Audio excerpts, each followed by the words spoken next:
Welcome to Retro Sparkle Designs. Today's tutorial, we will be going over how to thread your Brother 1034DX serger. We will start at the back of our serger. So we will be adding on the thread holders to our spool pins. So that's where those little cones are. Place all of those on your spool pins, and then you can place your cones of thread onto those. Now, luckily with this serger and most of them, there will be numbers showing you which order to thread everything in.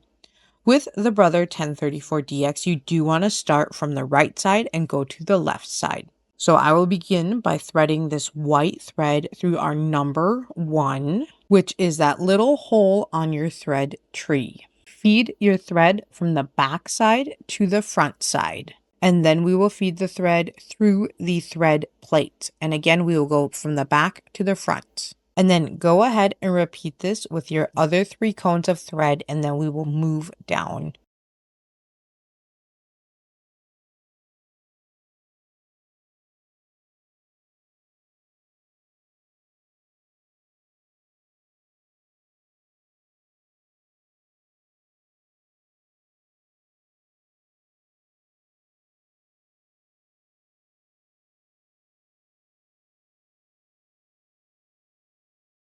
Here I am setting all of my tensions to 0, as when you thread it, you do not want to have any tension on your thread while you're feeding it through. This will make it easier for you to get your thread in your tension discs appropriately. Also make sure that your presser foot is up and that your needles are up as well. Your hand wheel has a little mark on it, a little raised ridge that you can line up with that top center mark on the side of your serger. Now we will feed our lower looper thread, so your far right thread, through the number 3 spot, which is going to be that little hole above your tension dial. So go feed your thread through there again, back to front, and then we will slide it into our tension disc following that number 4, and then we'll go continue down behind the faceplate of our serger. Next, we will need to take that lower looper threading lever and push it to the right. You will also need a pair of tweezers. This will just make your life significantly easier threading through all these tiny little spaces. So now continue following your numbers, and we're going to feed our thread through number 5, which is that little hook, and then through 6 and 7, which are the thread take-ups for your lower looper, and then number 8, which is another little hook or a thread guide. So feed over that, and then we will be going into the lower looper assembly.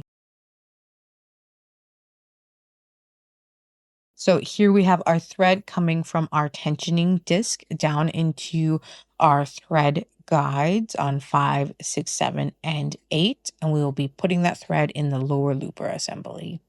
Again, there's that little flap there that we're going to be wrapping the thread around, and I will be using my tweezers. So start on the bottom and hook it around that little flap and make it come out the top there. And then there is a little needle hole on the end there for your thread to go through on your lower looper. So feed your thread through that and then pull it through to the back. And then when you are pulling it out through the back, you need to wrap it underneath your upper looper for your serger to work correctly. Which, if you're looking at your pictures behind your serger cover, you will see that in pictures 10 and 11.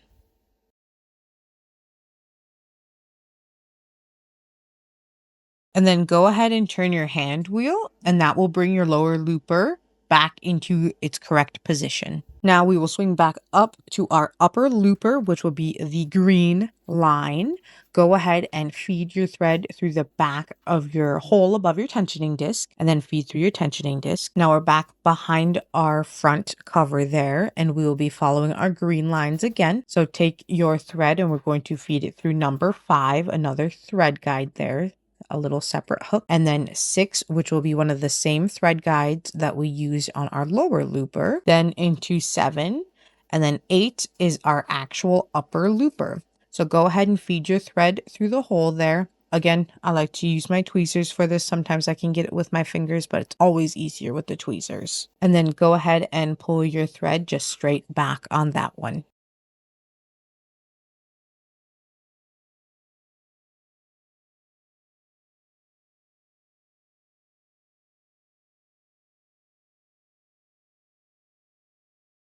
Now you can go ahead and close your front plate as we are done with our loopers being threaded. So we can head back up top for the needles. So we will be doing our right-sided needle, which is the pink line.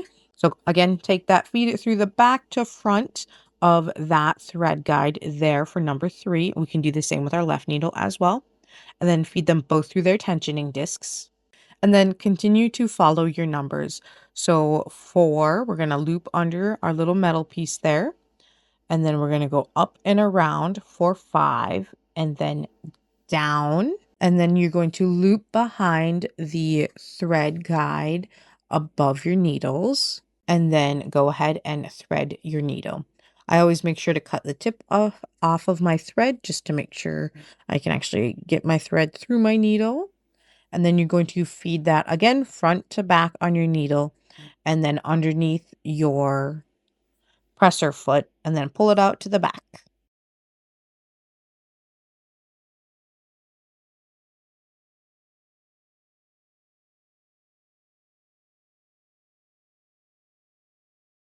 We'll be repeating essentially the same steps for the left needle. So follow down from your tension disc to number 4 and up and around your thread guide on 5.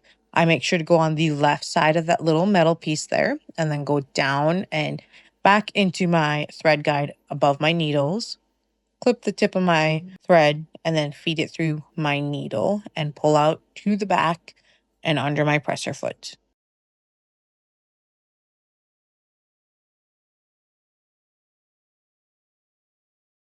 Now go ahead and set your tension. Most of the time, these start out at 4, 4, 4, 4. And then I like to go ahead and give a couple hand cranks on my wheel just to make sure that it's threading or serging appropriately, if you will, that I'm getting the correct chain. And then I'll turn my machine on and do a little bit of a chain there to make sure that my chain is being made appropriately and that I'm not getting to my fabric and having a problem right off the bat. And that is how you thread your serger.